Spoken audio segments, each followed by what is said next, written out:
We are at the open house in Houston, and next to me is a sister, Carol Vale. Carol Vale, who came over here. We just finished the open house. We just want to get your feedback. What did you learn? How did you felt about meeting your Muslim brothers and sisters, about the food, and especially about the program, the educational part of the program?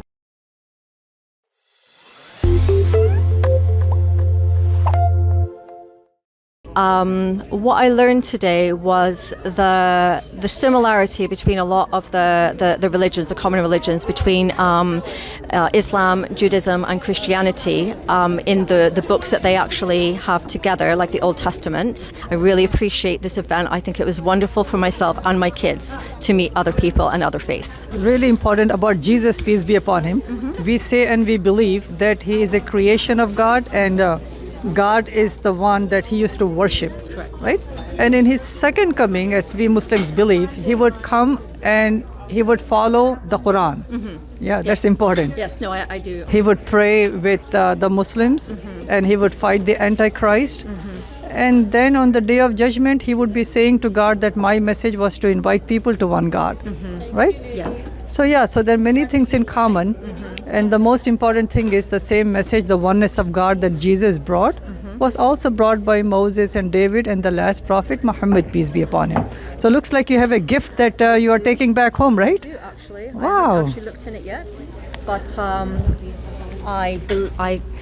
I'm very interested in actually all different kinds of religions. I've always spent a lot of my life trying to learn.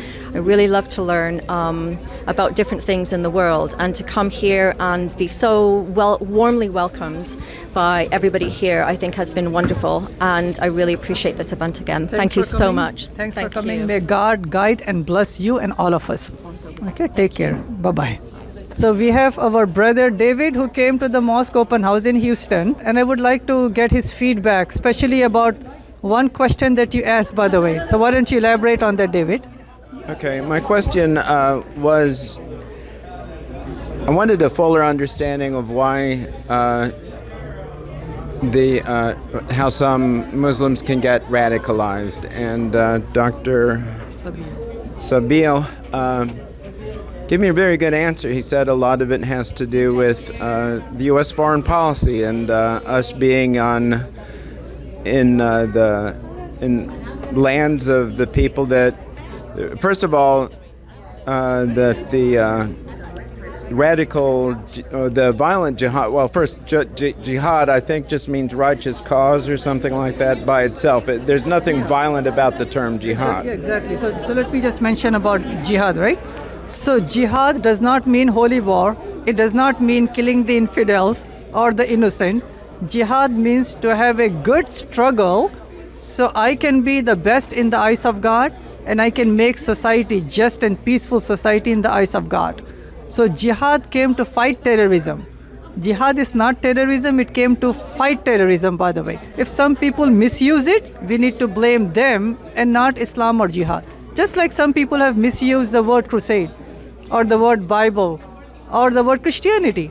So we blame them and not Christianity or the Bible, right? Same thing for jihad, by the way. Right. Okay, well, and I think that pretty much answered my question, and I really appreciate it. Thank you. And today with us, we have two guests. One is Brother Dion, and second one, his wife, Sister Shaniki. Correct. Okay, good, I got it.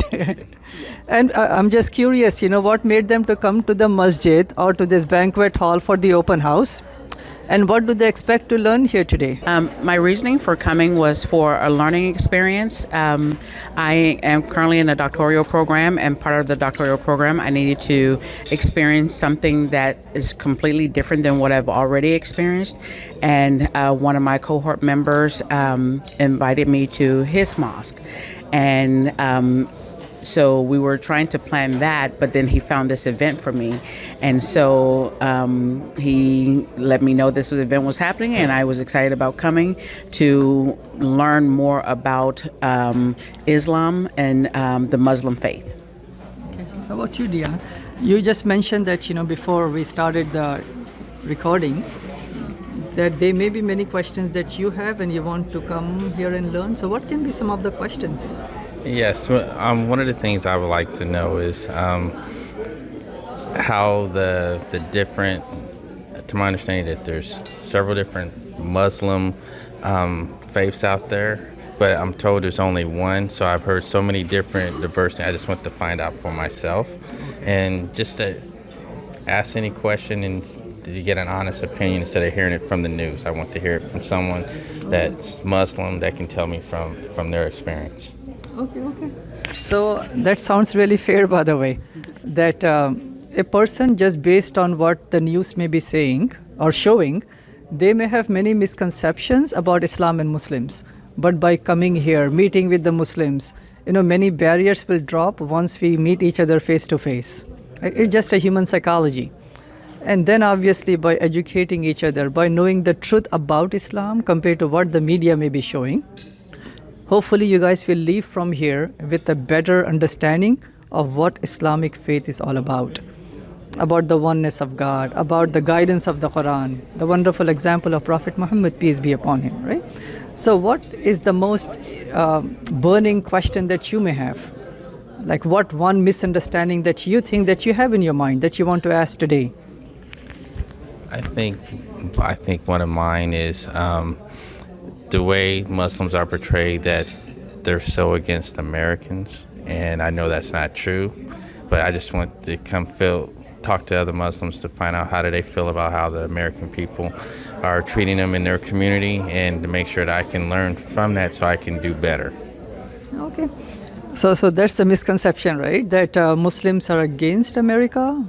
Is that what you mentioned? It's really important, and we will go today in the presentation some more deeper into that. It's important for us to know that Muslims are living here as Muslims and as Americans. So we are Americans. We cannot be against ourselves, right? That's important. Secondly, Muslims are living here since the last 5 centuries. We are not fresh off the boat, by the way. We are living here way before the grandparents of Trump came to the country, right?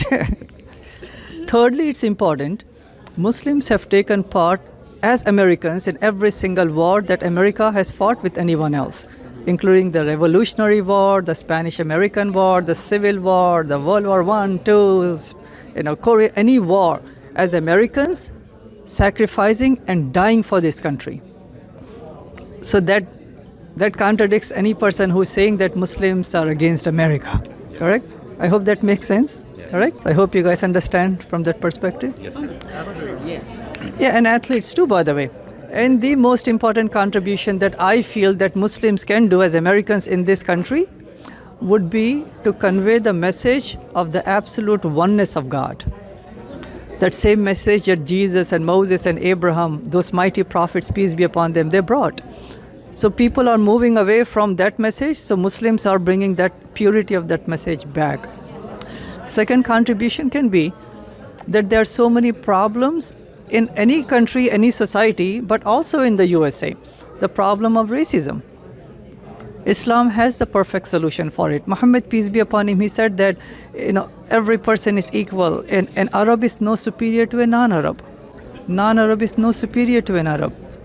A white is no superior to a black, and vice versa. All of us are children of Adam. And the best amongst us is the one who is a God-conscious, God-fearing person. So Islam and Muslims, we can benefit this wonderful country as Americans by providing solutions from the Quran, which is the last book that God has given for humanity. So welcome to the mosque, welcome to this open house, enjoy the food and the rest of the program. Thanks for coming. Thank you. First things first, I'd like to thank Dr. Ahmed for inviting me out here. It was a great program. There was a lot of material that contradicts a lot of the mainstream thought processes that we have as a non-Muslim about Islam.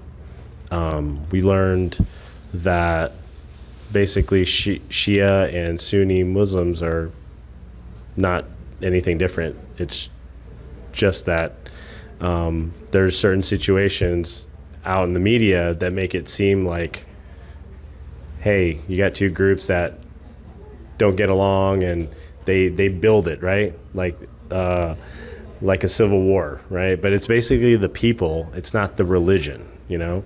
And so we learned about that. I learned today and saw someone, I guess in the Christian faith, we call it a baptism of sorts. And we saw a conversion today, which was wonderful.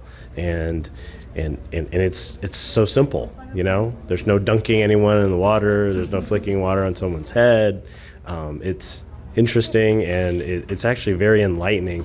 And you know, I came from a Buddhist background because my parents are Chinese, and having said that, you know, not being a pun or anything, but it was definitely enlightening because we all learned a lot, you know. And I think America would be a lot better if we had you know, more Muslim faith people, and you know, more mosques putting together programs like these and replicating it, opening up, basically having an open house of sorts, so that, you know, we can come and learn. But it takes more than just them. It takes the rest of us too to show up, you know. So I really appreciate that. Just want to say thank you.